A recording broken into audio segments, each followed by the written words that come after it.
Today's video comes from Acts chapter 18. I pray the Holy Spirit gets this to the right person at the right time. Starting in verse 18. Excuse me.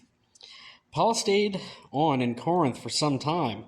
Then he left the brothers and sisters and sailed for Syria, accompanied by Priscilla and Aquila. Before he sailed, he had his hair cut off at Cenchrea because of a vow he had taken.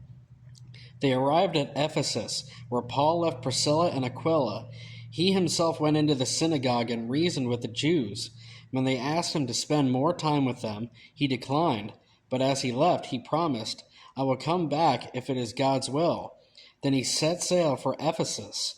When he landed at Caesarea, he went up to Jerusalem and greeted the church, and then went down to Antioch. After spending time in Antioch, Paul set out from there and traveled from place to place throughout the region of Galatia and Phrygia, strengthening all the disciples.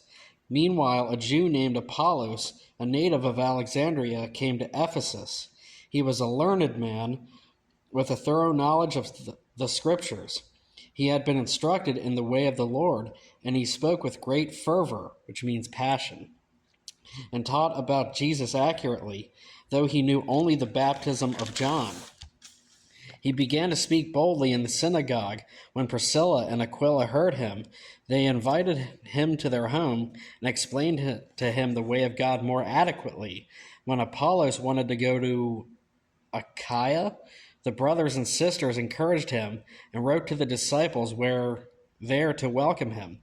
When he arrived, he was a great help to those who by grace had believed, for he vigorously refuted his Jewish opponents in public debate, proving from the Scriptures that Jesus was the Messiah.